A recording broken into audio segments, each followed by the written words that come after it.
This year's International Women's Day campaign theme is #ChooseToChallenge. We decided to start a friendly conversation with as many people in geography as we could and asked others to do the same. We used 3 simple questions. Why do we celebrate International Women's Day?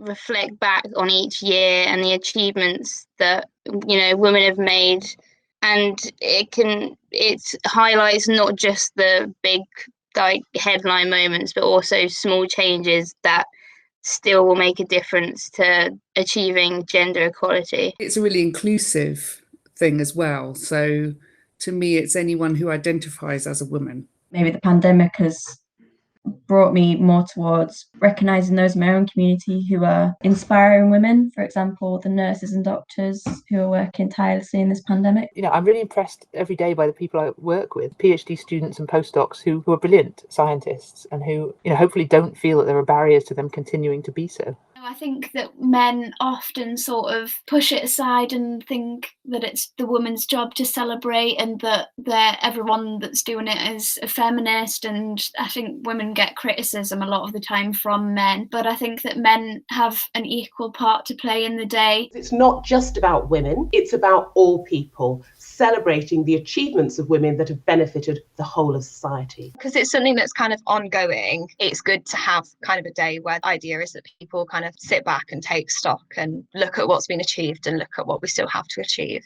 We have it because we know that we need to do more and to make more changes, and those changes about women in all different kinds of roles, but they're also about the ways those roles are done. Women aren't always so visible, particularly in the physical sciences, which is where I work. Being able to see people who are like you encourages people, particularly at the early stages of their career, to want to do that rather than to feel that they don't have a voice. Well, I'll be honest, I don't think it is as broadly celebrated across the world. And I also think it's not something that I heard about a lot growing up, for example, even though it is quite an old celebrated holiday. I would really like a more national coming together of women, really, and making the call for what's important to be more widely heard. So I think it's quite quiet at the moment, and that's a shame. What changes would you like to see regarding gender inequalities before 8th of March 2022? Patriarchy, whether it's enshrined in law or through religious practice or just in the way that it's viewed as common sense, runs through most countries, and that limits women's options in all sorts of ways. So while that sounds a really big thing to rally against, I think we can identify some of the consequences of that. There's just so many issues, from like FGM to abortion rights to forced marriage, like gender division of labour. I think particularly being a geography student, you learn so much about it that it really opens your eyes to just how unequal the world is.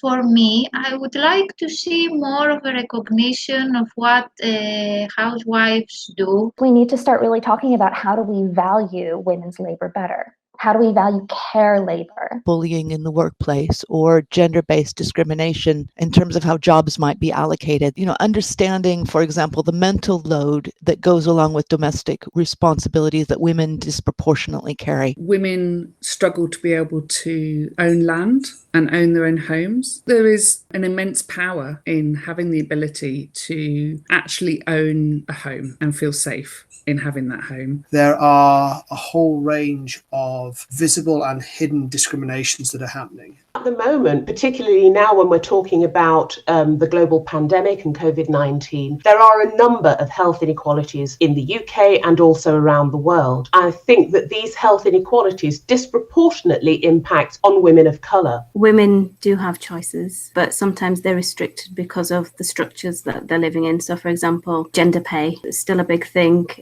across the world, but especially in the UK, women are still paid less than potentially men. For me, it's not about reducing or making everybody have completely free choice, because I don't know that that's socially possible, but instead to have an equal amount of choice. I think it needs to be known that it's a global process. There's still, in many parts of the world, women are suppressed hugely and their voices aren't heard at all. Especially all the things that have happened in Poland recently, the government wanting to ban abortions. Really important we have conversations about the rights surrounding women's bodies, and then also the power governments have over the laws that affect women's bodies.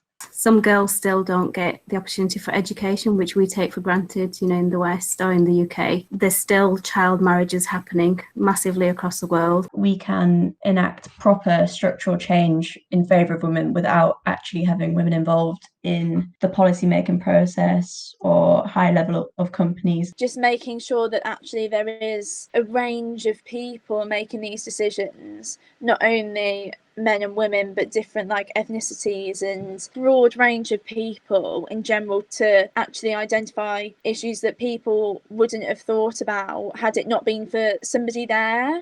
Based on race, based on caste in India, for Dalit women, it's very different than higher caste women. And therefore, I think that focus on intersectionality and careful thinking about that is perhaps something that we should prioritize at this point. What rises to dominance within that sort of intersecting space of forces can shape how you choose to protest, engage in sort of everyday politics, and how you can build alliances, ensure change happens. But one of the things we don't want to do is create change that benefits some and further disadvantages those because of those intersectionality things. There's always been a danger that women are given the extra work to make themselves visible or make their needs known or make the things they're challenging with on top of doing their job. Gender inequality involves both genders. You won't achieve equality without work on both parts, and particularly issues like sexual harassment, for example. It takes men changing their attitudes and men calling out their friends when they do something wrong for that to change, because they're in a position in those situations where women don't necessarily have that option. I think men have a really big role to play, and I don't think that they necessarily realise how big a role they have to play. I think that men need to question their own masculinist practices and attitudes, which have made for places to be competitive and sometimes aggressive and challenging, and to ask what we have to learn from women. If we ignore inequality, if we ignore injustice, then we're complicit in the continuation of that injustice. What can you do to help? It can feel at times like, where do we start? Because all of these issues are so important that how do you pick which one needs changing? It's difficult because on an individual level, it kind of feels as though you haven't got as much power. Whereas, if there was a large scale event, you'd be more inclined to go to it. It's harder just individually to make a real difference, I would say. I haven't engaged in it much before, to be honest, but I saw this as a chance to, do something about it. I went on the Reclaim the Night march in November time, which was really good and very eye-opening. For me, last year, one of the things that we were actively striking for was to reduce the gender pay gap at university, which still exists, but it exists in far more extreme ways in lots of other institutions and jobs as well.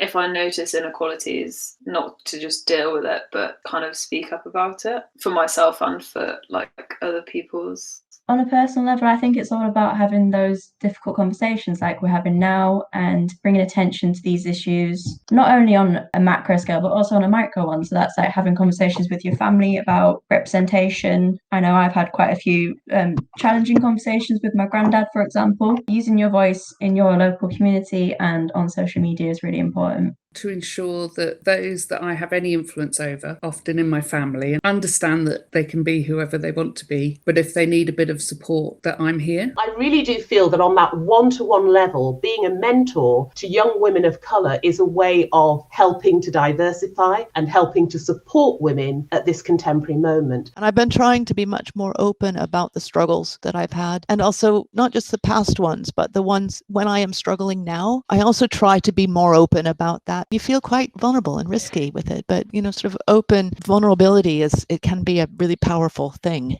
In small ways, at least in academia, we know that often male and white male voices are more prominent. In my teaching and my research, I attempt to center more female and female of color scholars. But beyond that, there's much more to be done, which I would like to learn and see where I can support. I try to promote the careers of the women around me, not just because they're women, but because they're brilliant.